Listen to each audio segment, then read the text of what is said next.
Haleluya, kita bersyukur kepada Tuhan. Kita masih diberikan waktu dan kesempatan untuk menyembah Tuhan. Dan kita mau katakan, saat ku masuk ke hadirat-Mu.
Ku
keberadaan kami pada saat ini.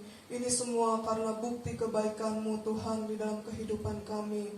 Engkau terlalu baik Tuhan buat kami. Engkau begitu baik Tuhan, teramat baik di dalam kehidupan kami.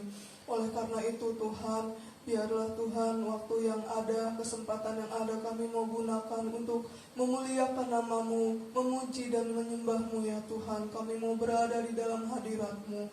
Biarlah kiranya Tuhan tolong kami semua. Dan Tuhan tolong kami ya Bapa, urapi kami dengan kuasa Roh Kudus-Mu. Terima kasih Tuhan, di dalam nama Tuhan Yesus Kristus kami sudah berdoa. Haleluya. Amin. Kita akan merenungkan firman Tuhan dan kita naikkan pujian. Apapun yang terjadi dalam hidupku ini.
ini menjadi iman percaya kami Tuhan, bahwa tiada yang mustahil bagimu Tuhan. Walaupun di tengah-tengah kehidupan yang kami alami sehari-hari Tuhan, kami menemukan berbagai macam persoalan di dalam kehidupan kami yang seringkali membuat iman kami lemah. Tetapi biarlah Tuhan, melalui lagu ini kami dikuatkan kembali bahwa tiada yang mustahil bagimu Tuhan. Sesuai dengan firman yang Engkau katakan Tuhan, kami percaya Tuhan, kuasa firman itu tidak pernah berubah, dulu, sekarang, sampai selama-lamanya, bahwa tidak ada yang mustahil bagimu. Ya Tuhan, kami sudah menyembah Engkau, dan sebentar kami akan merenungkan firman-Mu. Engkau mau berkata-kata kepada kami semua, Engkau mau bersabda kepada kami semua yang mendengarkan Tuhan. Biarlah kiranya firman-Mu menyembuhkan sakit penyakit kami, dan firman-Mu menguatkan kembali setiap iman percaya kami sebagai anak-anak-Mu. Urapi sebentar hamba-Mu yang menyampaikan firman-Mu, dan urapi kami semua yang mendengarkan firman-Mu. Kami memohon pertolongan dari Roh Kudus supaya kami mengerti firman-Mu, dan terlebih lagi kami mau melakukan firman-Mu di dalam kehidupan kami. Terima kasih Tuhan, di dalam nama Tuhan Yesus Kristus kami sudah berdoa, dan kami siap untuk mendengarkan firman-Mu. Di dalam nama Tuhan Yesus, haleluya, amin.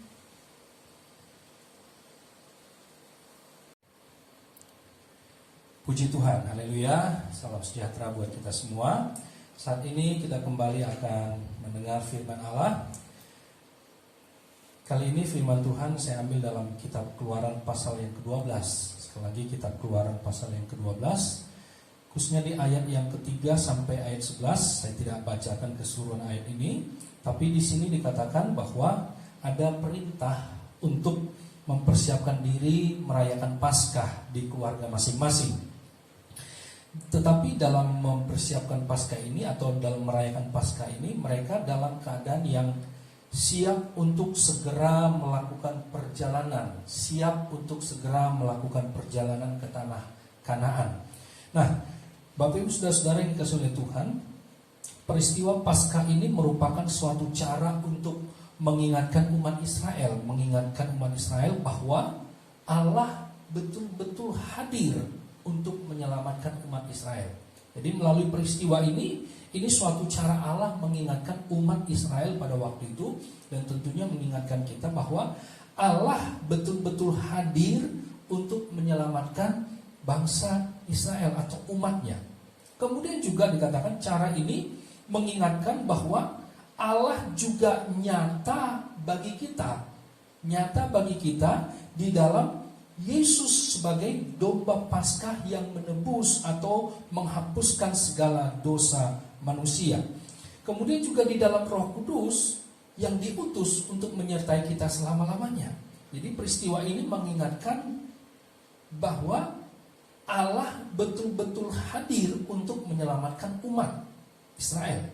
Dan juga Allah nyata bagi kita, baik di dalam Yesus sebagai domba Paskah, kemudian di dalam Roh Kudus yang diutus untuk menyertai kita selama-lamanya. Itu yang dituliskan dalam Injil Yohanes pasal yang ke-14. Kemudian Bapak Ibu saudara-saudara yang kasih oleh Tuhan, Allah berjanji akan tetap hadir di tengah-tengah bangsa Israel, demikian juga di tengah-tengah kita, tetapi ada syaratnya. Mari kita baca dulu satu ayat dalam kitab Imamat. Kalau tadi dalam kitab Keluaran 12, tapi kita lihat sekarang dalam kitab Imamat pasal yang ke-26. Imamat pasal yang ke-26 ayat yang ke-12. Saya bacakan buat kita semua ya. Imamat pasal 26 ayat yang ke-12. Tetapi aku akan hadir di tengah-tengahmu, dan aku akan menjadi Allahmu, dan kamu akan menjadi umatku. Dikatakan di sana, tetapi aku akan hadir di tengah-tengahmu, dan akan menjadi Allahmu, dan kamu akan menjadi umatku. Ada syarat supaya Allah hadir di dalam kehidupan kita, bahkan dalam perjalanan kita. Kalau dikatakan di sini, syarat ini berulang kali diingatkan kepada bangsa Israel. Syarat ini diingatkan terus, baik dalam perjalanan menuju tanah Kanaan, maupun nanti mereka masuk tanah Kanaan, menjelang masuk tanah Kanaan, ataupun setelah nanti mereka sudah berada di tanah Kanaan. Nah, mari kita melihat satu persatu bahwa dikatakan syarat supaya Allah hadir baik dalam perjalanan menuju tanah Kanaan, menjelang masuk tanah Kanaan, ataupun setelah masuk tanah Kanaan. Nah, sekarang mari kita perhatikan syarat Allah hadir dalam perjalanan menuju tanah Kanaan. Dalam kitab Imamat pasal 26 ayat 1 sampai ayat yang ketiga. Kalau tadi kita baca ayat 12, sekarang mari kita perhatikan dalam ayat 1 sampai ayat yang ketiga. Syaratnya supaya Allah hadir di tengah-tengah mereka dalam perjalanan mereka menuju tanah Kanaan. Ayat 1 dikatakan sampai ayat yang ketiga dikatakan sini, janganlah kamu membuat berhala bagimu, dan patung atau tugu berhala janganlah kamu dirikan bagimu. Juga batu berukir janganlah kamu tempatkan di negerimu untuk sujud menyembah kepadanya. Sebab akulah Tuhan Allahmu. Kamu harus memelihara hari-hari sabatku dan menghormati tempat kudusku. Akulah Tuhan. Jikalau kamu hidup menurut ketetapanku dan tetap berpegang pada perintahku serta melakukannya, maka aku akan memberi kamu hujan pada masanya sehingga tanah itu memberi hasil dan pohon-pohonan di ladangmu akan memberi buahnya dan seterusnya. Di sana dikatakan dalam perjalanan mereka menuju ke tanah Kanaan ada syarat, ada perintah yang Tuhan tetapkan buat mereka kalau mau Tuhan tetap hadir di tengah-tengah mereka, yaitu dikatakan dalam ayat yang pertama, jangan membuat bagimu, dikatakan janganlah kamu membuat berhala bagimu. Jangan membuat berhala. Nah, seringkali kalau kita bicara soal berhala ini, sesuatu yang melebihi Allah, sesuatu yang ditempatkan melebihi Allah.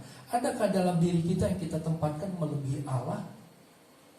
Hendaknya Allah itu adalah tempat yang paling tinggi dalam hidup kita. Kemudian dikatakan memelihara hari-hari sabatku dan menghormati tempat kudusku. Selain tadi jangan membuat berhala bagimu, kemudian juga dikatakan memelihara hari-hari sabatku dan menghormati tempat kudusku. Ada hari-hari di mana kita berkumpul bersama-sama, beribadah, memuji, memuliakan nama Tuhan, atau merayakan hari-hari khusus, hari-hari besar di dalam kita umat Kristen, kita memuji menyembah Tuhan. Adakah kita menghormati hari-hari itu dengan kita sama-sama bersyukur, berkumpul memuji dan memuliakan nama Tuhan? Memang kondisi sekarang ini kita tidak bisa berkumpul bersama-sama, tetapi ada waktu-waktu bisa kita berkumpul. Tuhan sudah memberikan kelonggaran buat kita melalui pemerintah yang ada. Dia berikan kita untuk kesempatan untuk bisa berkumpul, tetapi dengan menerapkan protokol-protokol kesehatan dan sebagainya. Tentu untuk menjaga bahwa kita supaya kita tetap sehat dan aman. Nah, kalau ada kesempatan seperti ini, mari kita pelihara, mari kita lakukan, mari kita hormati. Kemudian juga hal yang ketiga tadi, jangan membuat berhala bagimu, memelihara hari-hari sabatku dan menghormati tempat kudusku. Kemudian hal yang berikutnya adalah tetap mentaati perintahnya. Mentaati. Nah, itulah syarat yang Tuhan sampaikan supaya Tuhan tetap hadir di tengah-tengah perjalanan umat Israel menuju tanah Kanaan. Kemudian ada lagi syarat supaya Tuhan tetap hadir di tengah-tengah mereka menjelang masuk tanah Kanaan, yaitu disebutkan dalam Ulangan pasal yang ke-28. Kita baca saja Ulangan pasal yang ke-28 ayat yang pertama. Saya bacakan ayat ini, Ulangan 28 ayat yang pertama. Jika engkau baik-baik mendengarkan suara Tuhan Allahmu dan melakukan dengan setia segala perintahnya yang kusampaikan kepadamu pada hari ini, maka Tuhan Allahmu akan mengangkat engkau di atas segala bangsa di bumi. Nah, diingatkan lagi hal ini. Kalau tadi di dalam perjalanan menuju tanah Kanaan disampaikan jangan membuat berhala bagimu, menghormati, dikatakan memelihara dan menghormati tempat kudus, mentaati perintahnya. Nah, menjelang masuk tanah Kanaan diingatkan lagi. Supaya apa? Ayat yang pertama Ulangan 28 tadi, baik-baik mendengar suara Tuhan. Baik-baik mendengar suara Tuhan. Perhatikan dengan baik camkan dengan baik suara Tuhan, perintah Tuhan. Jangan sampai kita salah dengar, akhirnya salah penerapannya. Kemudian lakukan dengan setia segala perintahnya, diulangi lagi. Lakukan dengan setia. Tadi kalau yang pertama mentaati, kemudian diulangi melakukannya dengan setia. Jadi bukan hanya sekadar hari ini, tapi besok sampai Tuhan Yesus datang kembali, lakukan dengan setia. Nah, syarat supaya Allah hadir di tengah-tengah mereka, baik dalam perjalanan menuju tanah Kanaan ataupun menjelang masuk tanah Kanaan. Dan sekarang setelah masuk tanah Kanaan, Tuhan ingatkan lagi, apa itu? Dalam Yosua pasal 23. Mari kita lihat kembali. Yosua pasal yang ke-23, ini setelah mereka masuk dalam tanah Kanaan, diingatkan lagi supaya Tuhan hadir di tengah-tengah mereka. Ada perintah dan syarat yang harus mereka lakukan dalam hidup mereka. Tentunya ini perintah firman Allah buat mereka dan juga buat kita semua. Yosua pasal yang ke-23 ayat 6 sampai 10, saya baca keseluruhan ayat ini. Yosua pasal 23 ayat 6 sampai 10. Kuatkanlah benar-benar hatimu dalam memelihara dan melakukan segala yang tertulis dalam kitab hukum Musa, supaya kamu jangan menyimpang ke kanan atau ke kiri, dan supaya kamu jangan bergaul dengan bangsa-bangsa yang masih tinggal di antaramu itu, serta mengakui nama Allah mereka dan bersumpah dengan nama itu, dan beribadah atau sujud menyembah kepada mereka.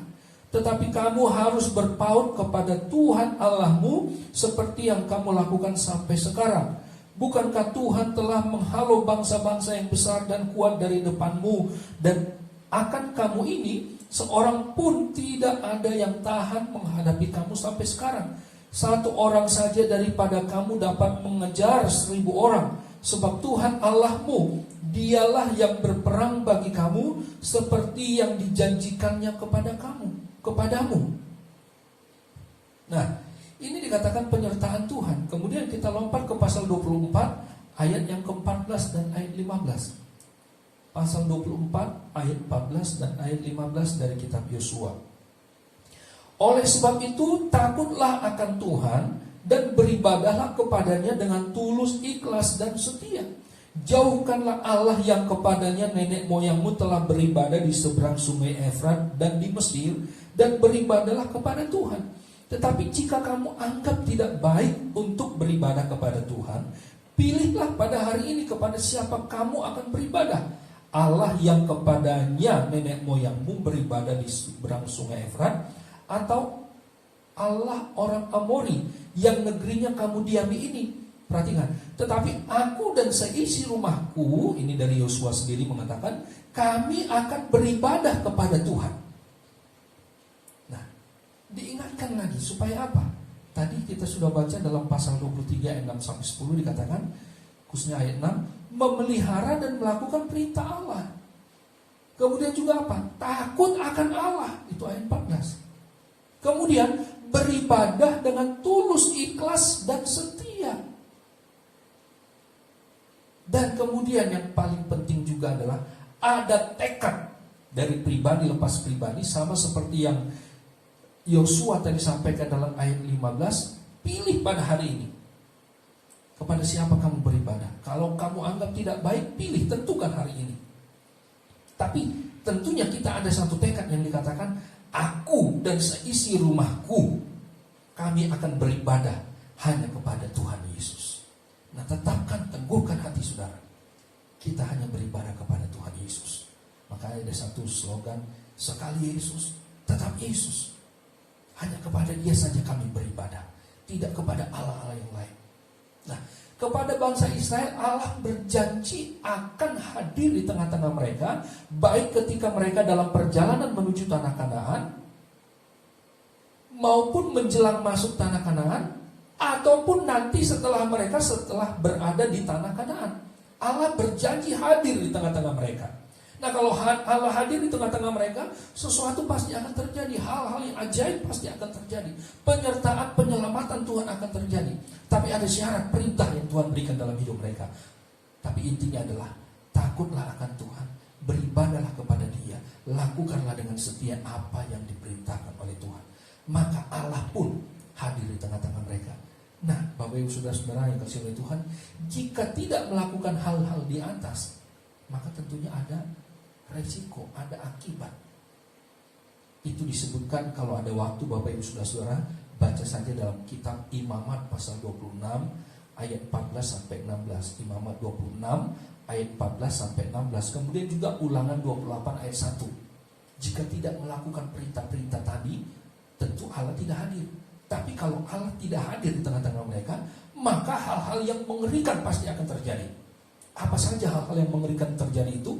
Bapak Ibu baca sekali lagi, saya ingatkan, baca Imamat 26 ayat 14 dan ayat 16. Kemudian ada Ulangan 28 ayat yang pertama. Kalau ada waktu, mohon silakan Bapak Ibu Saudara-saudara baca dengan baik dan perhatikan dengan baik. Nah, sekarang pertanyaannya buat kita sekarang adalah, apakah kita juga mengharapkan kehadiran Allah di tengah-tengah kita? Apakah kita juga mengharapkan Allah hadir dalam keluarga kita, dalam hidup kita? Jika ya, maka lakukanlah perintah Allah dengan setia.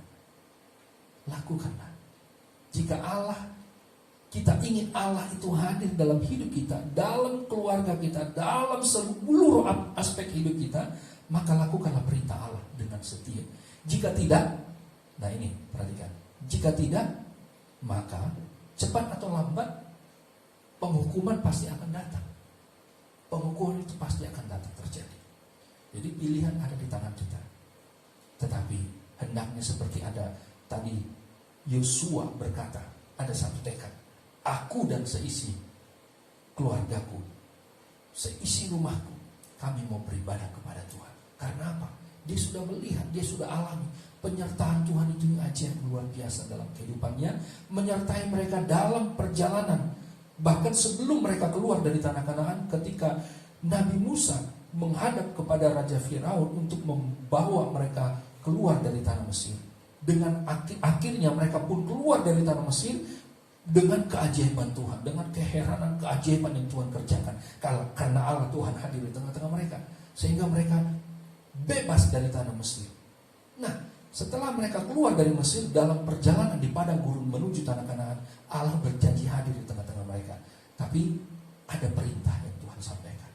Allah hadir dalam perjalanan menuju tanah Kanaan, Allah hadir menjelang masuk tanah Kanaan, tapi juga Allah hadir di dalam hidup mereka, di tengah-tengah mereka saat mereka berada di tanah Kanaan. Nah, demikian dengan kita.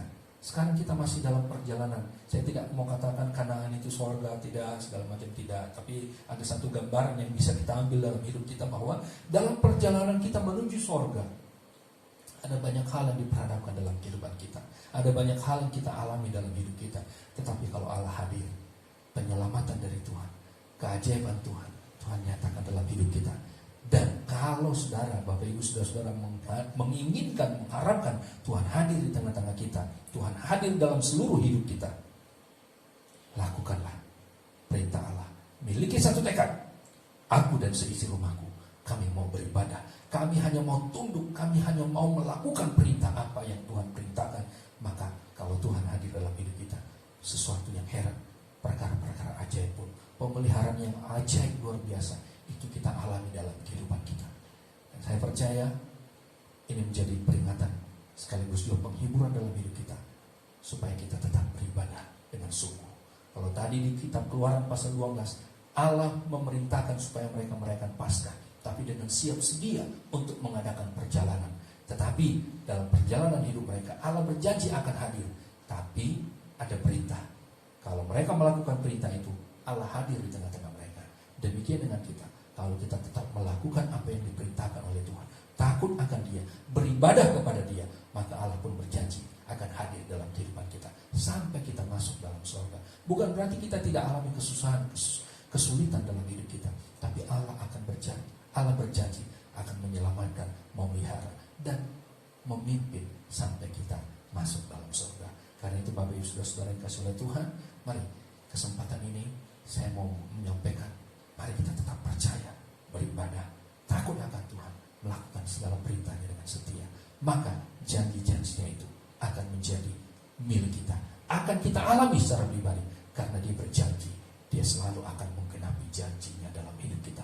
Puji Tuhan, kiranya Tuhan Yesus memberkati. Firman Allah yang singkat memberikan kita peringatan kembali sekaligus memberikan penghiburan bahwa hanya kepada Tuhan saja kita beribadah, berbakti, maka Dia pun akan menyertai perjalanan kehidupan kita. Puji Tuhan, Tuhan Yesus memberkati kita semua. Mari kita bersatu dalam doa. Bapa di dalam sorga, di dalam nama Yesus Kristus, kami bersyukur, berterima kasih berfirman-Mu. Engkau ingatkan kami lagi supaya kami tetap percaya bahwa dalam perjalanan hidup kami ini, sampai kami masuk dalam sorga, Engkau hadir dalam hidup kami. Asal kami tetap beribadah kepadamu, takut kepada Tuhan, dan melakukan setiap perintah yang Kau perintahkan dalam hidup kami. Maka kalaupun kesulitan, kesusahan boleh datang seperti yang kami alami saat ini, tapi kami percaya Tuhan, Engkaulah penyelamat kami, Engkaulah pemelihara kami, Engkaulah perlindungan kami. Sampai kami masuk dalam sorga, ada kesenangan selama-lamanya. Itu yang Engkau sediakan dalam hidup kami ya Tuhan. Karena itu Tuhan, teruslah menjaga, memelihara, memimpin, dan Roh Kudus tetap melingkupi kami, supaya kami berjalan seturut dengan kehendak-Mu. Semua yang mendengar ini Tuhan, firman ini, berkatilah mereka, pimpinlah terus hidup mereka, sehingga tetap dalam sepanjang hidup kami, sama-sama kami, dalam perjalanan hidup kami sama-sama memandang kepada Tuhan, takut akan Engkau, beribadah kepada Tuhan, melakukan perintah-Mu, maka Engkau hadir di tengah-tengah kami, maka keajaiban, pertolongan, kemurahan Tuhan tetap Engkau nyatakan dalam hidup kami. Terima kasih Tuhan buat firman-Mu yang kami dengar pada saat ini. Dan pada akhirnya, kiranya berkat daripada Allah Bapa, cinta kasih daripada Yesus anaknya yang tunggal, dan persekutuan penyertaan Allah Roh Kudus menyertai saudara-saudara saat ini, besok, bahkan sampai Maranatha, Tuhan Yesus datang kembali. Terimalah berkat ini dengan bersyukur dalam nama Tuhan Yesus Kristus. Dan bersama-sama kita berkata, amin. Puji Tuhan, Tuhan Yesus memberkati.